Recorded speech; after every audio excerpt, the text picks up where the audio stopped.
Oh, yeah. Clap it up, baby. I did it again.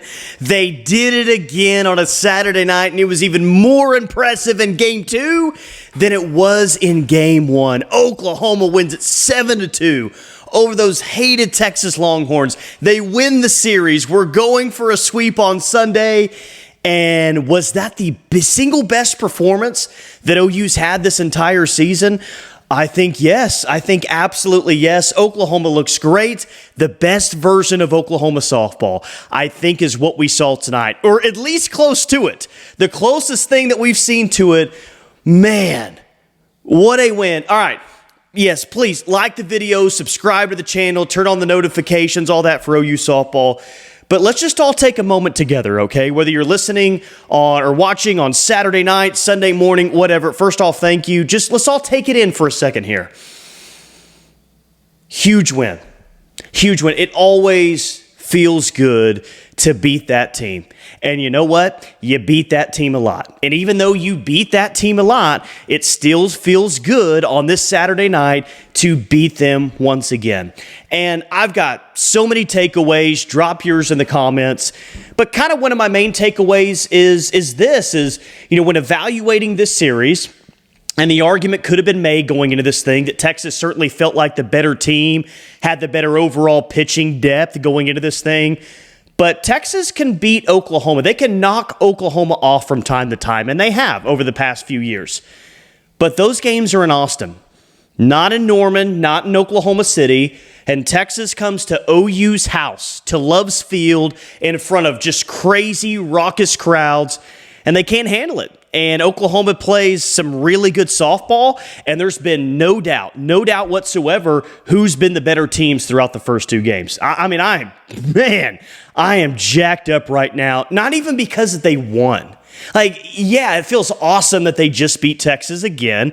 We quoted the philosophers last night. We'll quote them again. It's always a great night to beat the University of Texas. That holds true. So, there's so many reasons why I'm so jacked up and so happy tonight. They beat Texas. They win the series. This team is in position to win the SEC with 4 regular season games remaining. They are in position to do that. I'm not saying it's going to be easy, and I'm not guaranteeing it. With 4 SEC games left, this team is in great position to win the SEC. I love that they won tonight. I love that they're in that position.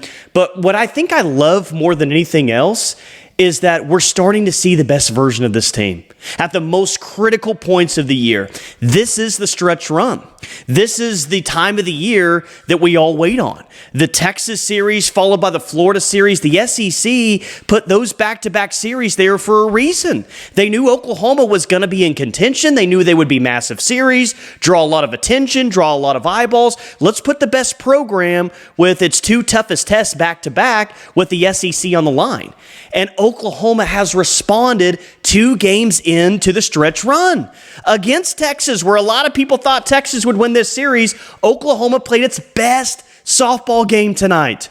I'm jacked up about that. Are you kidding me? We've been waiting for this team to put it all together, to look really good defensively, to do the things well. And as great of a win as it was last night, there were still some things where you said, well, the base running's got to be better. The defense has got to be cleaned up. And I'm not saying that Saturday night was 100% perfection.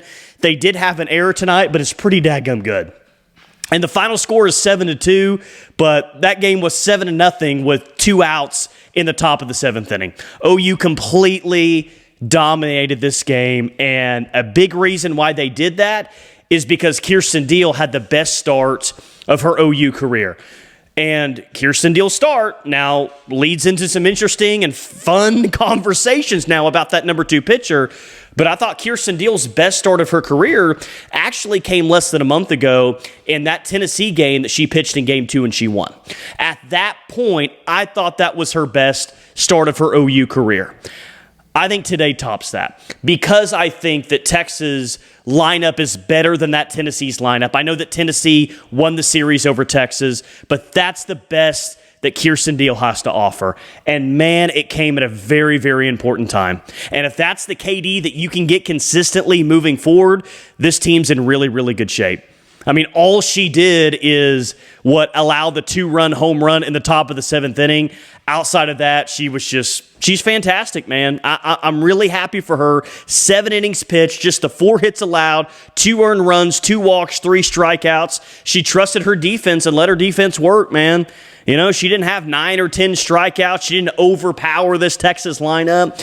She located. She didn't get behind in a count. She attacked the strike zone. She let her defense work. That's what you want from Kierston Deal. It was the best start of her OU career against a very, very good offense. And there's just the win alone makes you feel great. But there's just so many different elements to this that make you feel even better. Where you're at in the SEC standings, what this means for, your overall seed in the NCAA tournament. Did you find your number 2 pitcher moving forward? I think Kierston Deal, as of right now, is your number 2 starter moving forward. The fact that it feels like this team is trending towards its best softball. It was just an amazing night. It was an amazing night, and I'm going to celebrate it as such. I feel good right now, and I can't wait to see all the great vibes that you guys drop in the comments as well. Ella Parker hits a bomb in the bottom of the 3rd inning to lead off the scoring. OU gets on top. Bottom of the 4th inning, holding on to that 1-0 lead. Here's Abby Dayton. You've got to do some damage. You've got to do some damage with runners in scoring position. You got to do something.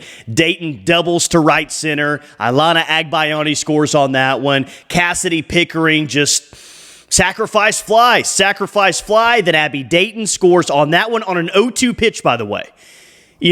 I was, you're always selfish. You kind of want more out of an inning, but it's like Kasidi Pickering has been your best hitter over the course of the season consistently. She's just got to get that run home from 3rd in Abby Dayton, and she hits the sacrifice fly even on a 0-2 count. I thought that was a very, very good at-bat. Big props to Kasidi Pickering for that. Dayton gets the single in the bottom of the 5th on an 0-2 pitch, because I think what Isabella Emmerling popped out on the at-bat before that, and you're thinking, dang, don't leave the bases loaded. Like, you got a nice little 3-0 lead right now, but you can really bust this thing open. And that was one of the big signs to me that, hey, this team is playing its best ball. You'd like Isabella Emmerling to do something with that at-bat and get a run home, but the fact that Abby Dayton comes up, bases loaded, 2 outs, 0-2 count, by the way, and she singles up the middle. OU had RBIs tonight with 0-2 counts. I mean, you love that against a Texas pitching staff that was really, really good coming into the series, and I think that they were just really, really good overall. The Kasidi Pickering sacrifice fly, the Abby Dayton single up the middle with the bases loaded, 2 outs and an 0-2 count. I think that may have been the single best at-bat of the entire night. That's when you really kind of busted it open and you really started to feel good about things. And then, of course, Captain Nelly hits the home run, the 2-run home run where Pickering scores, hits it out to left field. I made a large portion of the video last night about Nelly and that leadoff double that she had later in the game. And I really hope that she's getting the credit that she deserves. And I think that she is, by the way, but she deserves all the credit, man. I mean, she's a redshirt freshman, and just her poise, it feels like she's been in the program 3 or 4 years. Like, you've got that player. She's a redshirt freshman. You've got her 3 more years after this year. I mean, it's just such a fun thought as to what Nelly is going to accomplish by the time she's done here. And I'm not saying that she had the biggest hit of the night, but there she is again doing what a captain does and getting in on the hit parade and coming up with a huge home run. I think so much about Nelly. I think so much about what Kierston Deal did tonight. I think so much about what this offense has done, throughout the course of this series. This team is putting it together, guys. This team is putting it together. And no, they may not be as good as last year's team. Who cares about that? Because that team that we saw tonight is good enough to get where they want to go. That team tonight can even be better than what they were tonight. And how fun is it to think about what this team can be when they really hit on all cylinders?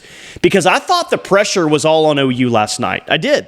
I thought the pressure was on Oklahoma to get that opening win at home with Sam Landry. Because you don't want to be down 1-0 in the series and then, who's their number 2 pitcher, and Texas has a chance to win the series. I thought the pressure of this thing was all flipped.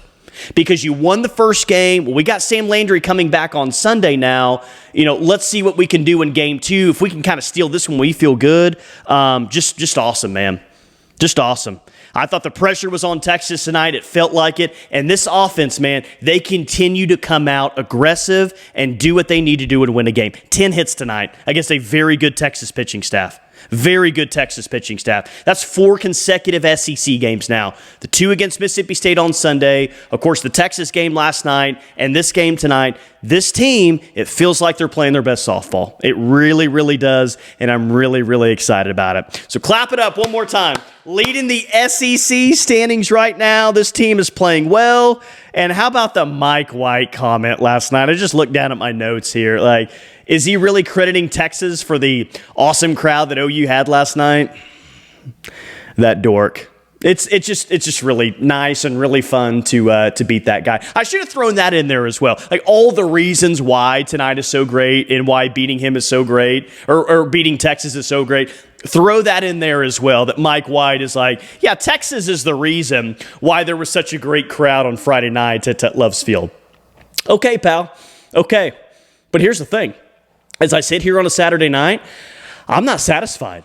Let's go sweep these guys. Are you kidding me? You got them on the ropes. You got Sam Landry coming back tomorrow. Let's go sweep this thing. If I'm right about this team really turning the corner and playing its best softball, let's see it again tomorrow with the offense. They've got to salvage the series against Oklahoma, and you can really put a dent in their regular season if you sweep this team. Texas is a very good softball program. Very good. They've accomplished a lot of things. But if they're not playing Oklahoma and Austin, OU owns them, man. They just do. Texas can't win in Norman. They can't win in Oklahoma City, and we'll see if they can salvage a series tomorrow. I got my new OU softball t-shirt today. I look pretty good in it, I got to say. At least I look pretty good after a 7-2 win. I got it from someone who doesn't sponsor the show, but hey, maybe someday we'll have a clothing sponsor for this YouTube channel. Who knows? Hit me up if you've got some merchandise you want me to wear on the show. I'm jacked up. I'm excited. It's going to be hard to sleep tonight. Maybe I don't sleep tonight. I don't know. But I'm looking forward to Sunday's game tomorrow and a potential sweep. Let's go. Appreciate you guys. As always, thank you for watching.